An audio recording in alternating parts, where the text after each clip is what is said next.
Halo, masih bersama saya Ihan Martoyo dari program studi Teknik Elektro UPH.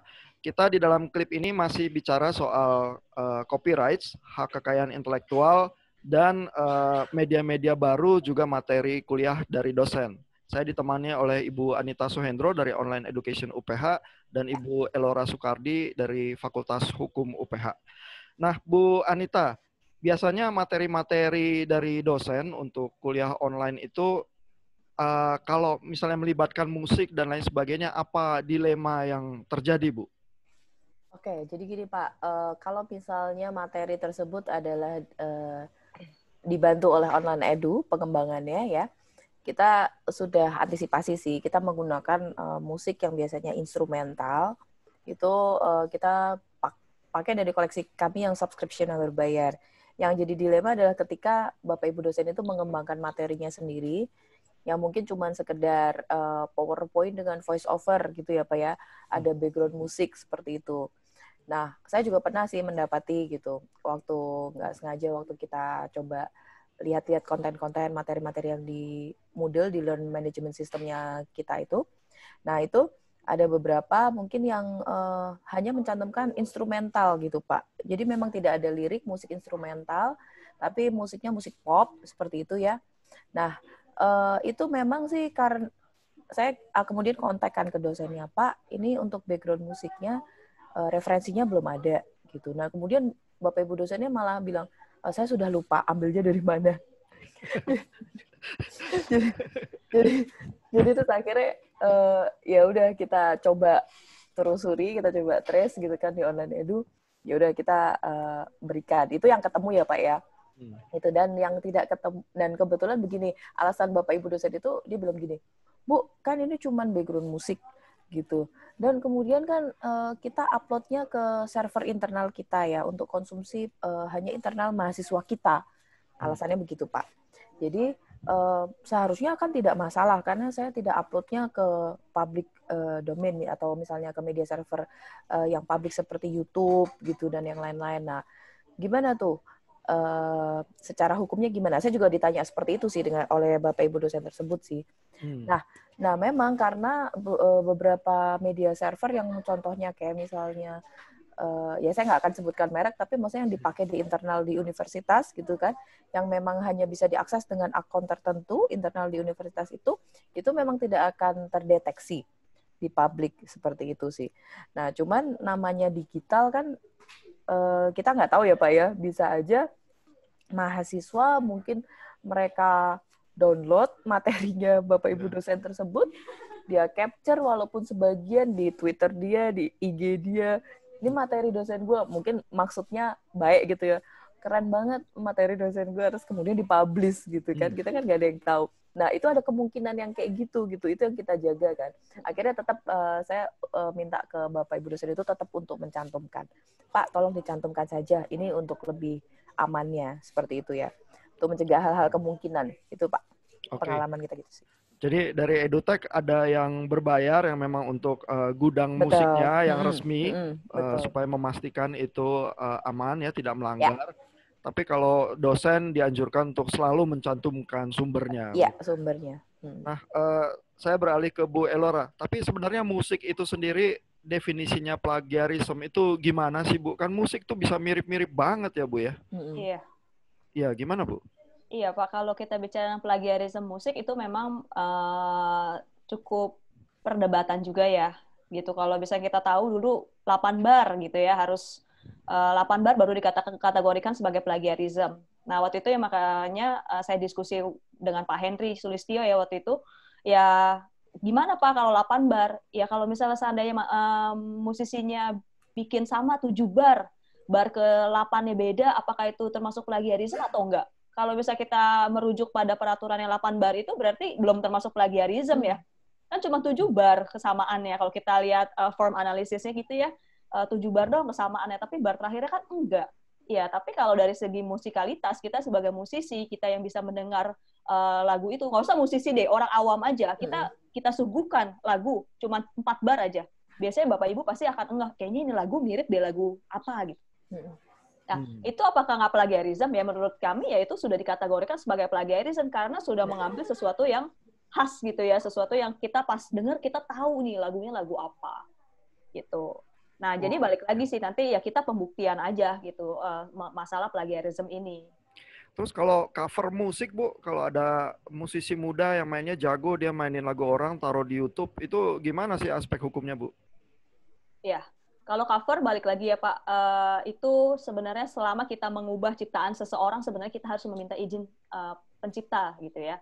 Karena ya itu haknya mereka gitu, hak eksklusif mereka untuk menentukan bahwa it's okay lu mau arrange lagi, it's okay you mau gubah gitu ya, arrangement tuh sebenarnya gubah gitu untuk ubah lagi lagu tersebut menjadi versi Anda gitu. Jadi sebenarnya harus etikanya, moralnya itu hak moral ya etikanya tuh harus izin ke pencipta sih.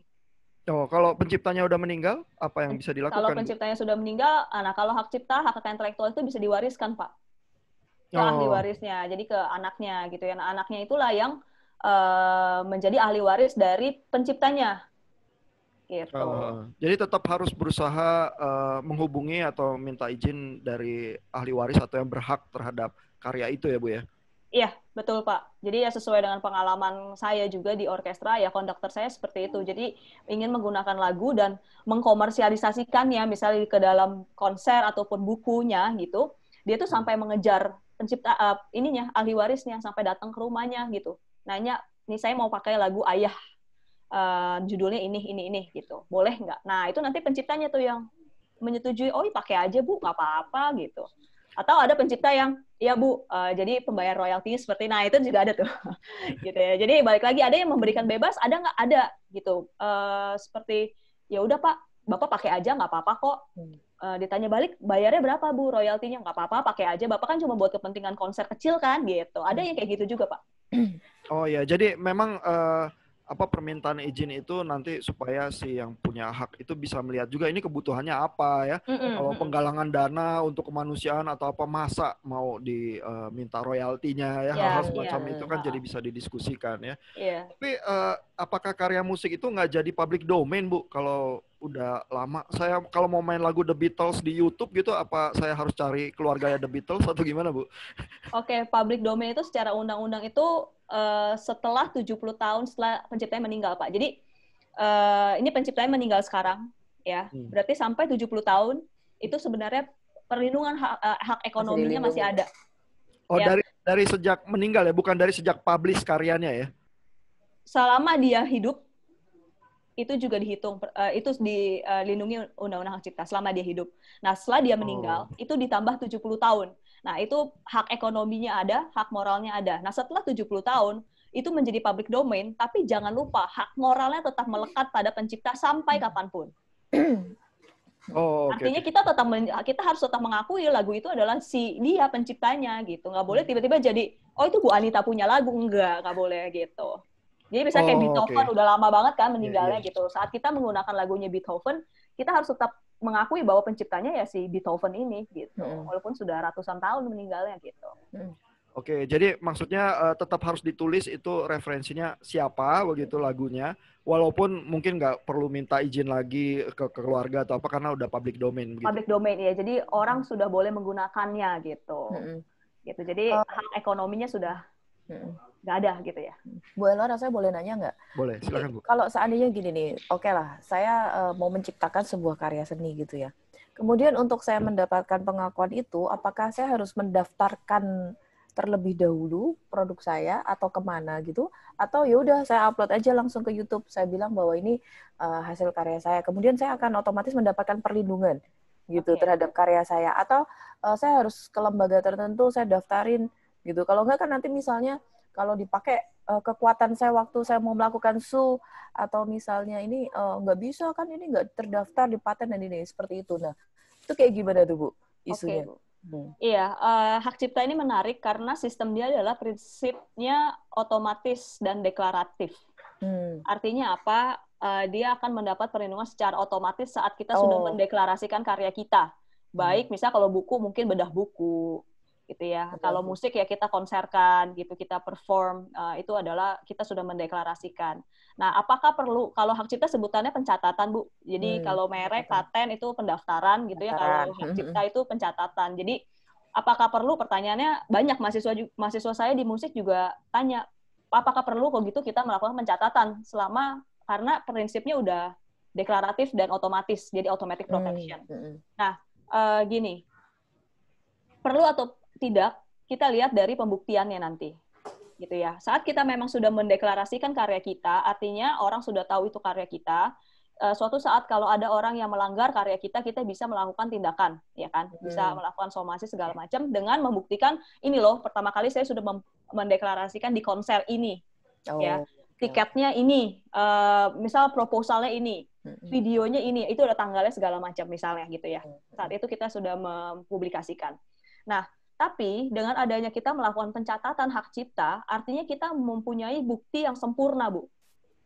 Karena kita mendapatkan akta istilahnya yang otentik gitu ya dari pejabat yang berwenang, dalam hal ini adalah Direktorat Jenderal Kekayaan Intelektual. Gitu. Jadi sertifikatnya nanti ditandatanganin oleh dirjennya. Gitu. Nah, itulah menjadi bukti kita yang sempurna gitu di pengadilan bahwa ini loh kita punya karya. Ya kita nggak perlu lagi melampirkan bukti-bukti yang lain seperti video segala macam. Loh kita udah punya bukti yang otentik ini. Nah, itu jadi fungsinya seperti untuk pembuktiannya sih. Tapi kalau pertanyaan Ibu, apakah sudah dilindungi saat kita deklarasikan atau kita publikasikan? Sudah. Saat itu pun karya kita sudah mendapat perlindungan hak cipta. Tetapi balik lagi ke pembuktiannya. Dengan adanya kita ada sertifikatnya, berarti pembuktian kita itu sempurna. Nah, tapi kembali kan di dalam kasus seperti ini teknologi itu menggeser banyak hal ya. Katakanlah ya, saya ini di malam-malam yang nggak bisa tidur punya inspirasi puisi yang dahsyat banget begitu ya. Terus saya tinggal buka YouTube ya, terus saya deklarasikan di situ ya, saya deklamasikan puisi dahsyat saya itu ya. Lalu kan di situ ada pencatatannya, tanggal dan lain sebagainya ya. Sehingga buat pembuktian juga bisa ada ya. Loh ini saya udah tanggal segini saya deklarasikan, dan kalau bunyi hukumnya itu otomatis dan deklaratif, apa itu saya sebenarnya sudah dilindungi begitu? Iya, sudah Pak. Pokoknya setelah kita melakukan pengumuman gitu ya, bahasa undang-undangnya adalah pengumuman, itu artinya kita sudah mendapat perlindungan hak cipta. Tapi balik lagi ke pembuktian kita. Kalau Bapak misalnya tidak melakukan pencatatan, artinya pembuktian Bapak itu ya perlu dibuktikan terus di muka pengadilan. Tapi dengan adanya sertifikat hak cipta itu menjadi bukti sempurna yang tidak perlu lagi dibuktikan. Artinya itu udah harus dibuktikan terus ya. Pembuktian harus dibuktikan terus. Jadi artinya kita harus ini loh, istilah kita harus fight kan Pak. Ini loh saya punya YouTube, ini loh tiket konser saya, ini loh saya punya video, ini loh saya punya proposal yang buktinya itu harus dibuktikan terus. Bisa dihargai setara sama tiket konser nggak Bu? Walaupun sejauh ini sih Pak itu termasuk pengumuman sih Pak. Bisa ya? Di YouTube itu pengumuman. Gitu. Tapi hak cipta itu apakah puisi itu kalau saya yang ciptakan dan bacakan itu punya saya, atau kalau saya publish di YouTube punya YouTube sebagai publisher nanti? YouTube itu sebenarnya cuma wadahnya aja Pak. Jadi kalau misalnya dia nggak punya hak cipta ya? Jadi kalau misalnya kayak wadah gitu ya, kayak baskomnya gitu, di dalamnya banyak ikan-ikan gitu ya. Nah ini Bapak salah satu ikannya gitu ya yang menjadi penciptanya tetap. Tapi kalau kita lihat di TV ya, ada siaran yang ambil video YouTube yang lucu-lucu, dia bilang courtesy of itu YouTube. Itu salah sebenarnya Pak. Secara hukum salah ya Bu ya? Sebenarnya gini, YouTube tuh sebagai media aja di mana orang lain tuh bisa istilah kayak mading gitu, bisa nempelin karyanya gitu di mading. Tapi kan bukan berarti kita platform, betul. Tapi sebenarnya, apa dia nggak punya, sampai dia bisa melakukan yang kayak gitu, orang tempel apa aja di situ bisa dilihat seluruh dunia, apa dia nggak punya semacam perjanjian kerjasama atau persetujuan tertentu yang mengizinkan dia melakukan hal itu? Persetujuan dengan penciptanya maksud Bapak? Ya seperti open source, rights dan lain sebagainya gitu yang dia urus. Jujur kalau itu saya kurang tahu ya Pak, karena memang saya memang pernah, maksudnya menggunakan YouTube, tapi ada beberapa bagian yang saya nggak berani jawab karena saya kurang memahami secara dalam masalah YouTube ini gitu sih. Tapi yang pasti sebenarnya sumber itu sebenarnya disebutkan dari sama si penciptanya juga, tapi di bawahnya kita boleh tulis itu linknya dari YouTube. Oh, tetap harus penciptanya ya. Iya, jadi kan ada account ya mestinya gitu kan, kayak misalnya Bapak ngambil musik saya dari orkes saya gitu. Bapak bisa tulis dari orkes mana gitu ya, dari link YouTube dari link orkes mana, nah bawahnya itu adalah YouTube-nya, link YouTube lengkapnya gitu, itu boleh. Diakses dari mana gitu, biasanya kalau kita kayak bikin paper gitu kan, diakses dari mana, nah itu kan linknya. Nah itu linknya adalah link YouTube-nya, bahwa ternyata kita ngambil memang dari YouTube, tapi si penciptanya ataupun pemegang hak ciptanya adalah tetap si orangnya itu gitu. Oke. Saya pengen ke Bu Anita lagi nih. Bu, kalau misalnya dosen-dosen bikin online material buat mengajar begitu ya, kalau dikasih musik itu cenderung menolong karena memberikan mood yang lebih enak, atau sebenarnya kadang mengganggu sih Bu, dan apa anjurannya buat kita dosen yang kalau pengen bikin material pakai background musik, Bu? Tergantung dari kontennya sih Pak. Jadi kalau memang kan kalau dari teori belajarnya itu gaya belajar orang tuh beda-beda gitu kan. Ada gaya belajar orang yang visual gitu kan. Dan style belajar orang juga berbeda-beda gitu Pak. Ada yang misalnya mahasiswa ini belajar hanya bisa dalam kondisi yang sangat tenang. Tapi ada juga yang memang di keramaian sambil dia melakukan sesuatu, itu dia bisa belajar seperti itu. Nah, sebenarnya idealnya adalah ketika kita menjelaskan sesuatu, itu tidak ada background musik. Gitu sebenarnya itu. Nah, background musik itu dimasukkan karena sebenarnya tipe kontennya itu tipe konten yang tidak terlalu berat, yang tidak benar-benar menuntut mahasiswa itu harus memperhatikan teks yang ada di layar gitu. Nah, atau biasanya seperti talk show gitu ya. Jadi untuk membuat suasana itu lebih ringan gitu, tidak kaku, itu bisa dimasukkan. Tapi frekuensinya ibaratnya volumenya itu harus benar-benar sayup-sayup seperti itu sih Pak. Jadi tidak mendominasi dari suara dosen yang melakukan lecturing gitu. Tapi kalau misalnya idealnya sih sebenarnya tidak perlu. Gitu. Oh, oke. Sebenarnya karena memang asumsinya lecturing itu dilakukannya tidak sampai lebih dari 10 menit ya Pak ya. Jadi sebenarnya nggak perlu gitu. Tapi ketika lecturingnya tuh 30 menit gitu, itu kan kadang ada beberapa dosen nggak tahu gitu kan. Misalnya dia upload materinya lama banget nih 25 menit.